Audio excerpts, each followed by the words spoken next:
சிங்கள தேசம் ஐரோப்பியரிடமிருந்து விடுதலை பெற்றது. ஆனால் தமிழர் தேசம் ஐரோப்பியரிடமிருந்து பெற்ற விடுதலையை சிங்கள தேசத்திடம் பறிகொடுத்து விட்டது.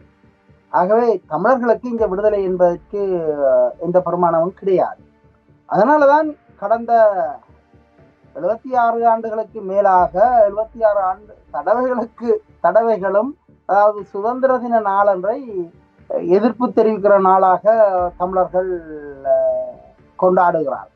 அதாவது கரி நாளாக, கருப்பு கொடி காட்டுற நாளாக அன்றைய நாளை கொண்டாடி கொண்டிருக்கிறார்கள். ஆகவே தமிழர்கள் விடுதலை அடையவில்லை என்பதை மீண்டும் மீண்டும் வலியுறுத்துவதான நாளாகத்தான் அந்த அக்டோபர் 4ஆம் தேதி அமைந்திருக்கிறது.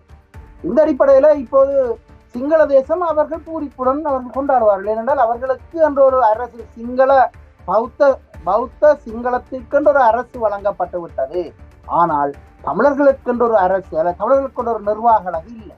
அதாவது 1833ஆம் ஆண்டு அரசியலமைப்பு உருவாக்கப்பட்ட போது இலங்கை 2 நிர்வாக பிரிவுகளாக இருந்தது. அதாவது கரையோர சிங்களவர்களை ஒரு தனி அழகாகவும், வடகிழக்கு மாகாணத்தை யாழ்ப்பாண கொமாண்ட்ரி கீழையும் அதாவது ஒல்லாந்தர் ஆட்சி செய்தார்கள். அதுதான் தொடர்ந்து 803ஆம் ஆண்டு வரை இருந்தது. அதாவது ஒல்லாந்தர் 1798 வரை அவர்களுடைய அதிகாரம் அங்கே வடக்கில் இருக்கிற வடக்கிலையும் தெற்கிலையும் இருக்கிற அதே நேரத்தில் அதாவது பிரித்தானியர் 1798 கைப்பற்றிய பின்னர் கிட்டத்தட்ட ஒரு 35 ஆண்டுகள் தொடர்ந்து ஒரே நிர்வாகத்தில் இருந்தது. தமிழர் தேசமும் சிங்கள தேசமும் தனியான நிர்வாக பிரிவுகளாக இருந்தது. அது கோட்டை கொமாண்ட்ரிக்கு கீழையும் இது யாழ்ப்பாண கொமாண்ட்ரிக்கு கீழையும், அதாவது வடகிழக்கு மாகாணம் தமிழர்கள் வாழ்கின்ற பிரதேசம் தனியான நிர்வாக அலகின் கீழே உள்ள அந்த வைத்திருந்தார்கள். அவர்கள் இங்கே சரியான நிர்வாக ஒழுங்கை செய்திருந்தார்கள் என்றுதான் நான் இப்போ இந்த வரலாற்று ஆய்வின் அடிப்படையில் நான் சொல்றேன். அவர் சரியான ஒரு, அதாவது அவர்கள் எங்களை அடிமைப்படுத்தி வச்சிருந்தாலும் இரண்டையும் கலக்கின்ற நகவஞ்ச வேலையை அவர்கள் செய்யவில்லை. அவர்கள் இதனால் ஏற்படுகின்ற செலவுகளை அவர்கள் பார்க்கவில்லை.